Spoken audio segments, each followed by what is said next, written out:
خودکار اور مربوط نظام کی جانب نمایاں پیش رفت کی گئی ہے۔ یہ بات وزارت کے انفارمیشن ٹیکنالوجی سیل کے اسسٹنٹ ڈائریکٹر جمیل الرحمان نے ریڈیو پاکستان کے نمائندے عبدالرحمان چیمہ کو ایک خصوصی انٹرویو میں بتائی۔ انہوں نے کہا کہ جدید آئی ٹی نظام اور پاک حج اپلیکیشن کے استعمال کے ذریعے درخواست جمع کرانے سے لے کر حج کے بعد کی آرا حاصل کرنے تک کا عمل خودکار بنایا گیا ہے۔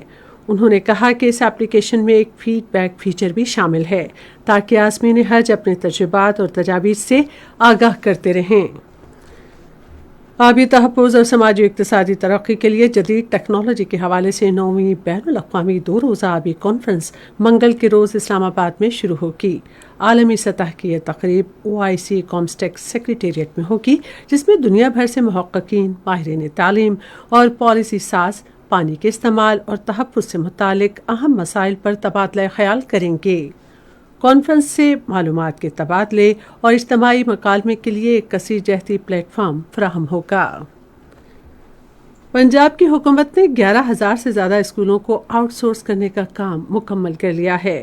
آج لاہور میں ایک اجلاس کی صدارت کرتے ہوئے وزیر اعلیٰ مریم نواز نے پنجاب ایجوکیشن فاؤنڈیشن کے تحت 11 لاکھ بچوں کے اندراج پر وزیر تعلیم رانا سکندر حیات کی انتھک کوششوں کی تعریف کی۔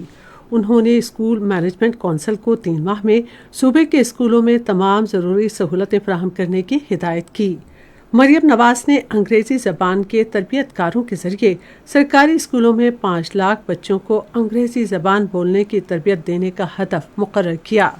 انہوں نے اسکول میں کھانے کے پروگرام کو دوسرے اضلاع میں توسیع دینے کے علاوہ ہر ضلع میں لڑکیوں اور لڑکوں کے لیے Nawaz Sharif school of excellence قائم کرنے کی ہدایت کی۔ ایوان صنعت و تجارت لاہور نے جنگی صورتحال کے دوران مسلح افواج سے قومی یکجہتی کے اظہار کے لیے وار فنڈ قائم کرنے کا اعلان کیا ہے۔ ایوان صنعت و تجارت کے صدر میاں ابوذر شاد نے ریڈیو پاکستان کے لاہور کے نمائندے سجاد پرویز سے گفتگو کرتے ہوئے کہا کہ ابتدائی طور پر یہ فنڈ 1 کروڑ روپے سے قائم کیا گیا ہے اور ہم نے 1 ارب روپے کا ہدف مقرر کیا ہے جو بہت جلد حاصل کر لیا جائے گا۔ بھارت کے غیر قانونی زیر قبضہ جموں و کشمیر میں پولیس نے سری نگر کے مختلف مقامات اور وادی کے دوسرے حصوں میں گھروں پر چھاپے اور تلاشی کی کارروائیاں تیز کر دی ہیں۔ کشمیر میڈیا سروس کے مطابق بھارتی فوج نے شواہد حاصل کرنے کے مقصد کے تحت دستاویزات اور ڈیجیٹل آلات قبضے میں لے لیے۔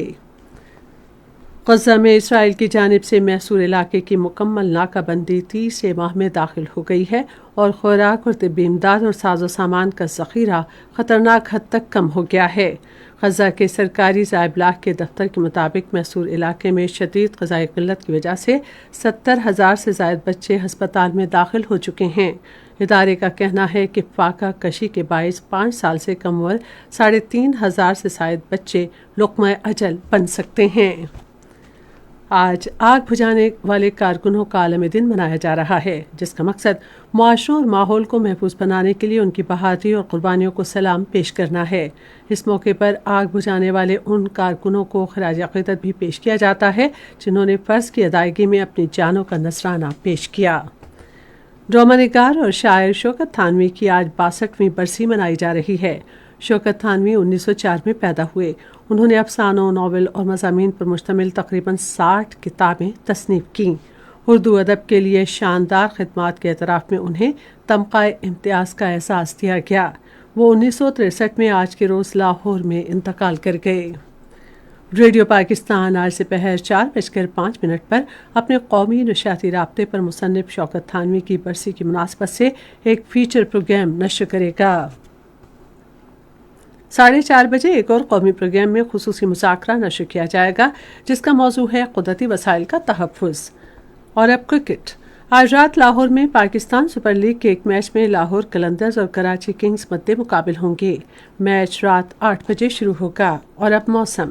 محکمہ موسمیات کی پیشگوئی کے مطابق آئندہ 12 گھنٹے کے دوران کشمیر، خیبر پختونخوا، خطہ پوٹھوہار، پنجاب، شمال مشرقی اور جنوبی بلوچستان اور بالائی سندھ میں مطلع جزوی طور پر ابر آلود رہنے اور بعض مقامات پر گرج چمک کے ساتھ بارش کا امکان ہے، اس دوران جنوبی خیبر پختونخوا، شمال مشرقی اور وسطی پنجاب اور شمال مشرقی بلوچستان میں کہیں کہیں تیز بارش اور ژالہ باری کی بھی توقع ہے۔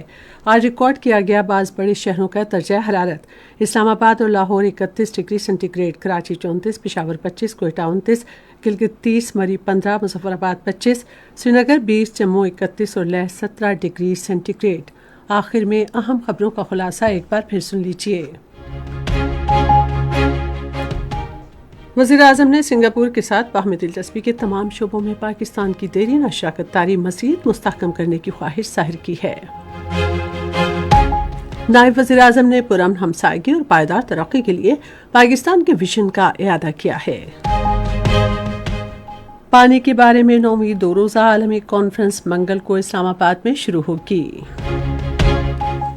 اس کے ساتھ ہی خبریں ختم ہوئیں۔ مزید خبروں اور تجزیوں کے لیے ہماری ویب سائٹ ہے radio.gov.pk اور فیس بک کے link radio Pakistan news official پر براہ راست ویڈیو اسٹریمنگ بھی ملاحظہ کیجیے۔